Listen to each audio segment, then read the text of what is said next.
Hi friends, ഇന്ന് നമ്മൾ ചെയ്യാൻ പോകുന്നത് നെക്കിൻ്റെ ഒരു ഭാഗത്ത് മാത്രം വരുന്ന ഒരു ഡിസൈനാണ്. അപ്പോൾ അതിന് വേണ്ടിയിട്ട് ഞാൻ സാറ്റിൻ്റെ ഒരു മെറ്റീരിയൽ എടുത്തിട്ടുണ്ട്. അതിൻ്റെ കൂടെ തന്നെ ഇതുപോലത്തെ ഒരു സ്റ്റിഫായി നിൽക്കുന്ന നെറ്റിൻ്റെ മെറ്റീരിയലും കൂടെ എടുത്തിട്ടുണ്ട്. അപ്പോൾ ഇത് നമുക്ക് ഇങ്ങനെയായിട്ട് വാങ്ങാൻ കിട്ടും. അല്ലാന്നുണ്ടെങ്കിൽ ചെറിയ കുട്ടികളുടെ ഡ്രസ്സിൻ്റെ താഴെയൊക്കെ അത് പൊങ്ങി നിൽക്കാനായിട്ട് യൂസ് ചെയ്യുന്നൊരു മെറ്റീരിയൽ ഉണ്ട്, അതെടുത്താലും മതി. അപ്പോൾ ഇത് നമ്മൾ കട്ട് ചെയ്ത് വെച്ചിട്ടാണ് ചെയ്യുന്നത്.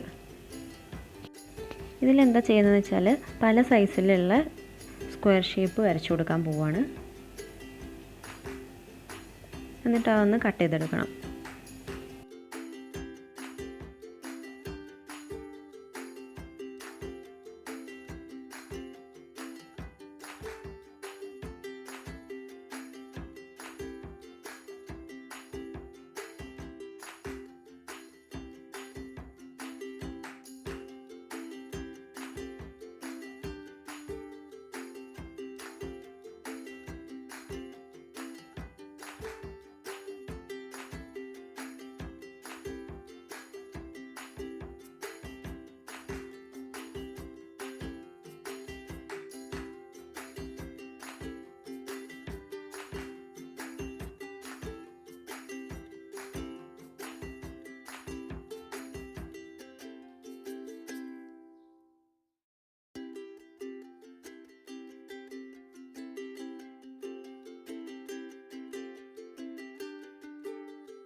ഞാൻ പല വലുപ്പത്തിൽ ഇപ്പോൾ ഇതിങ്ങനെ കട്ട് ചെയ്ത് വെച്ചിട്ടുണ്ട്.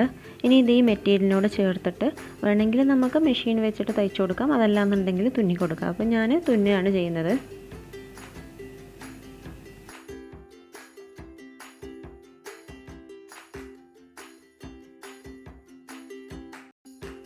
അപ്പോൾ ഇതിൽ ഞാൻ ബട്ടൺ ഹോൾ സ്റ്റിച്ച് വെച്ചിട്ടാണ് ഈ ഒരു മെറ്റീരിയൽ ഇതിൽ തുന്നി പിടിപ്പിക്കുന്നത്. അതിന് വേണ്ടിയിട്ട് നോർമലായിട്ടുള്ളൊരു സൂചി നൂലുമാണ് ഞാൻ എടുത്തിട്ടുള്ളത്.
ഈ ഒരു രീതിയിൽ ബാക്കിയെല്ലാം നമുക്കൊന്ന് തുന്നി കൊടുക്കാം.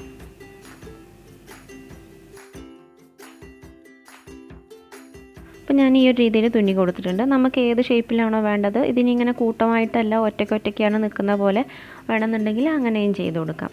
ഇനി ഇതിൻ്റെ മേലെ ഈ ഒരു സിൽവർ കളർ സീക്വൻസ് ഞാൻ തുന്നി കൊടുക്കുകയാണ്. ഇത് റൗണ്ടിലായിരുന്നു, ഞാൻ അത് ഈ ഒരു ഷേപ്പിൽ കട്ട് ചെയ്തെടുത്തതാണ്.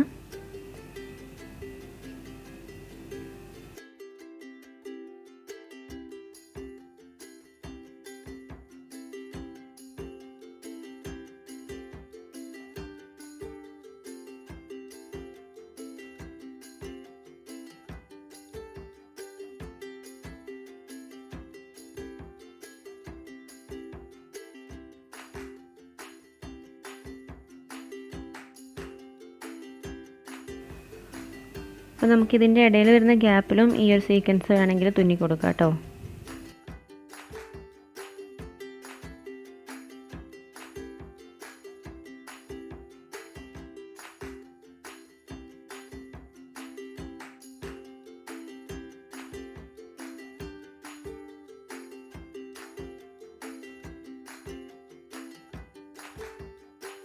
നമ്മുടെ ഡിസൈൻ ഇവിടെ റെഡി ആയിട്ടുണ്ട്.